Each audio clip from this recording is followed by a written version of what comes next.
L'agence de notation, normalement, elle devrait dire ce que je dis, en fait. En tout cas, si vous vous interrogez sur les qualités, bon, je ne suis pas agence de notation, mais je n'ai pas trop le temps, mais éventuellement, je peux être sympa, je peux vous dire non, foutez pas votre argent là-dedans, quoi. C'est plus le moment, quoi. Enfin, en tout cas, c'est risque et péril. Après, si ça marche, ça marche, ça ne marche pas, tant pis pour vous. Et puis, les agences de notation ne font pas ça. Et on se rend compte que comme de toute façon, elles sont extrêmement politisées, tenues par les gouvernements, factuellement, ces gens ne maîtrisent plus le système, ils ne sont pas capables, donc on doit dire, oh là là, faites très attention. Mais évidemment, s'ils font ça, ils vont déclencher une grosse crise. Donc ils ne le font pas.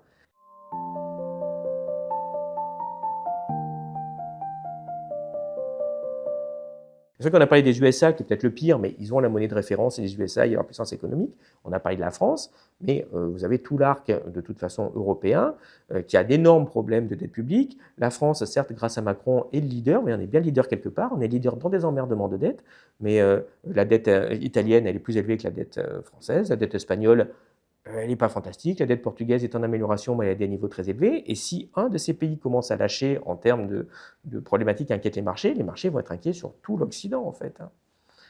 Alors j'allais vous poser la question en conclusion, mais vous y avez répondu avant que je la pose, qui était Désolé. qu'est-ce qui se passe si on n'arrive pas à maîtriser les dettes publiques? Qu'est-ce qui se passe pour nous, citoyens, pour les pays? Bah ça, c'est très compliqué. Vous savez, moi, j'essaye enfin, moi, je trouve ce système complètement aberrant, hein. Donc, c'est sûr, je défends plutôt des idées d'équilibre budgétaire hors cas de crise, hein. Bien sûr, s'il y a une crise, s'il y a un truc, ok, bien sûr, s'il y a une crise, qu'il y a un Covid, qu'il y a machin, qu'il y a un problème ou parce qu'on ne sait pas gérer des relations internationales, les gaz, ils triplent, hein, et les gens, ils vont se retrouver à devoir payer toute leur paye. Ok, l'État, il intervient, c'est normal, c'est bien, il est là pour ça. Ça veut dire que quand il n'y a plus la crise, on arrête. Là, le problème, c'est que si vous dites quand il y a une crise, j'ai un trou gigantesque, et puis quand il n'y a pas de crise, j'ai juste un petit trou, en fait, il y a un trou permanent. Donc, au bout d'un moment, vous arrivez très, très profond. Donc, c'est juste d'avoir cette vision-là un peu plus équilibrée et saine. Ce qui se passe, c'est qu'au bout d'un moment, vous avez les deux phénomènes que j'ai dit rapidement. Plus ça va aller, plus la dette augmente et plus le taux d'intérêt va augmenter. Parce que ce qui va être important, c'est le taux d'intérêt là-dedans. On ne va plus inspirer la confiance. Puis, honnêtement, vous avez confiance d'un Bayrou, vous? Vous dites, c'est le mec qui va, waouh, vachement bien gérer. Alors, moi, j'ai pas de sous pour prêter à l'État. Non, mais d'accord, vous vous dites, waouh. Je peux ne pas avoir confiance ou confiance, types, c'est la même. Le jour où il est nommé, il se dit, tiens, je vais prendre un avion privé pour aller au conseil municipal à Pau. Déjà, vous vous dites, mec, j'ai tellement rien compris, ça me fait de la peine, en fait, quoi. Et ça veut dire que tu as même des conseillers, parce qu'on parlait des conseillers tout à l'heure, regarde, tu connais rien. Ces mêmes conseillers lui disent, t'as fait pas ça le premier jour, parce qu'en termes d'image, c'est pas rigolo. L'avion, c'est pas terrible. Le coût de l'avion, alors qu'il y a des problèmes budgétaires, tout ça, pour aller poser tes fesses au conseil municipal de Pau, je pense qu'à un moment donné, t'es pas bien dans ta tête. Et à Mayotte, ça va pas bien en même temps. Hein. Oui, non, mais après, il s'en fout aussi. Mais, non, mais vraiment, moi, je pense qu'on a le mec qui va nous gérer des 3 000 milliards de dettes, vraiment, mais aux petits oignons, quoi. Non, mais, oui, et puis il se passe rien. Mais je dis ça en rigolant. Mais c'est vrai ce que je dis. Vous vous dites, mais qui nous gouverne là? Il est plus, il a dépassé la DLC, le gars. Il faut plus faire la politique, là. Il faut se calmer, il faut aller à la retraite, il faut arrêter. Mais le précédent, il était jeune, c'était pareil, il était pourri de l'intérieur. Donc à un moment donné, on se dit. Le précédent, il n'était pas très jeune, hein. Barnier. Ah, pardon, oui, non. Oh, alors, et toutes mes excuses, j'ai déjà zappé, ça va tellement vite. J'étais revenu à Attal, toutes mes excuses. Parce que là, ah ouais, non, mais là, ça défile vite. Même la 4ème République, ils n'arrivaient pas à faire ça aussi vite, quoi. Mais vous avez des gens, vous vous dites, ils ne sont pas capables de gérer le truc. Et vous vous rendez compte que, tiens, c'est rigolo, pour le moment, ça tient toujours. Alors, tant mieux, moi, je suis tous les jours content que ça ne soit pas écroulé. Bah, on en arrive, parce que dans l'introduction, vous en avez parlé, au rôle des agences de notation. Les agences de notation, normalement, elles devraient dire ce que je dis, en fait. En tout cas, si vous vous interrogez sur les qualités, bon, je ne suis pas agence de notation, mais je n'ai pas trop le temps, mais éventuellement, je peux être sympa, je peux vous dire non, foutez pas votre argent là-dedans, quoi. C'est plus le moment, quoi. En tout cas, c'est risque et péril. Après, si ça marche, ça marche pas, tant pis pour vous. Et puis, les agences de notation ne font pas ça. Et on se rend compte que comme de toute façon, elles sont extrêmement politisées, tenues par les gouvernements. Il y a je raconte l'histoire d'Egan Jones, qui est d'une petite agence américaine indépendante, qui en 2008 a essayé de dire que non, les États-Unis, là, ça commence à déraper, et qui a dégradé la note des États-Unis. Là, tous les pouvoirs publics lui sont tombés dessus. Encore un peu, ils foutent leur président en prison, et puis les mecs, ils disent non, je m'occupe plus de la dette publique des États-Unis, c'est bien acheté, il n'y a pas de souci. Mais vous vous rendez compte que factuellement, ces gens ne maîtrisent plus le système, ils ne sont pas capables, donc on doit dire, oh là là, faites très attention. Mais évidemment, s'ils font ça, ils vont déclencher une grosse crise. Donc ils ne le font pas. Oui, on pourrait dire que c'est de la responsabilité. Oui, d'accord, mais c'est les mêmes qui vous notez AAA, les subprimes, en vous disant, hey, il n'y a pas de souci, machin. C'est les mêmes, hein, qui font exactement la même chose.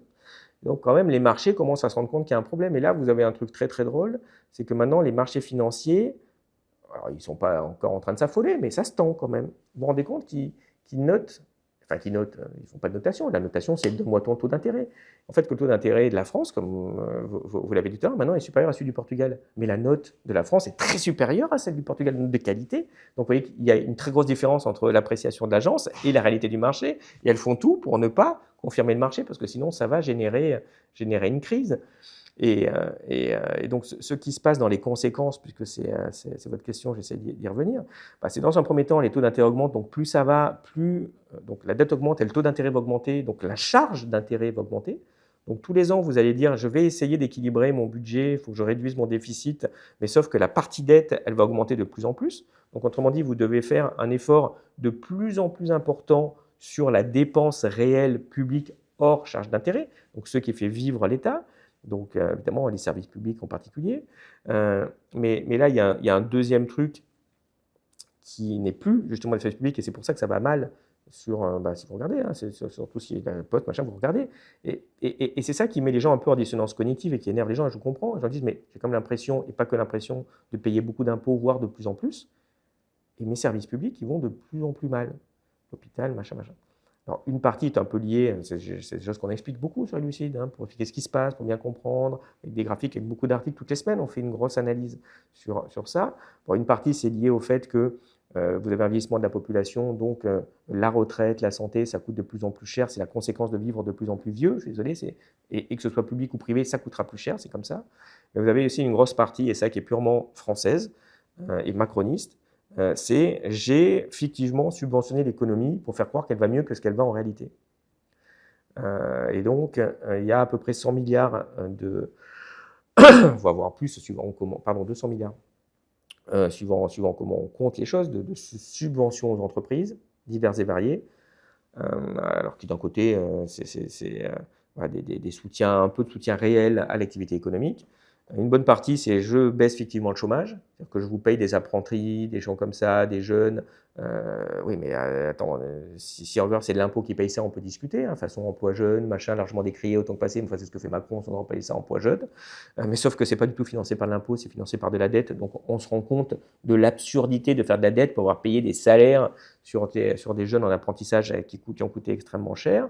Vous avez des subventions directes sur le quoi qu'il en coûte, Covid et compagnie, enfin, où je rappelle, et je l'ai vu avec des gens que je connais, qui pendant la crise ont été mis soi-disant au chômage partiel par leurs entreprises payées à 100% sur fonds publics, alors que l'équipe était en télétravail en train de bosser pour la boîte quand même. Hein. Donc c'est ce genre de trucs sans contrôle. Je ne parle pas des crédits recherche hein, qui sont un scandale aussi payés sur fonds publics, etc., etc. Et une partie aussi qui est importante, parce que j'essaie d'équilibrer mon propos, hein, une partie qui est aussi nécessaire. Pour l'instant, c'est très déséquilibré. Oui, mais là, je vous écoute. Je vais le rééquilibrer, mais encore avec un coup de pied de l'âne. Non, mais une partie qui sert aussi à compenser les effets néfastes de l'euro. Parce que l'euro, ça nous crée un énorme problème de compétitivité à nous, Français, et un énorme avantage aux Allemands. Donc, ça crée des problèmes aux entreprises, et donc on doit subventionner les entreprises, sinon ça s'écroule. Et ce système-là, qui dure maintenant depuis la création de l'euro, hein, depuis les problèmes-là, parce qu'on a une monnaie qui n'est pas adaptée à notre économie, on est les seuls à faire ça, on est les risés de la pensée économique monétaire mondiale en disant, bah, les mecs, quand même, vous n'êtes pas un pays, vous êtes complètement cinglés d'avoir une monnaie qui ne correspond pas à votre pays. Ça coûte. Et donc tout ça, ça a aussi alimenté la dette. Et donc tout ce système-là est en train de s'arrêter.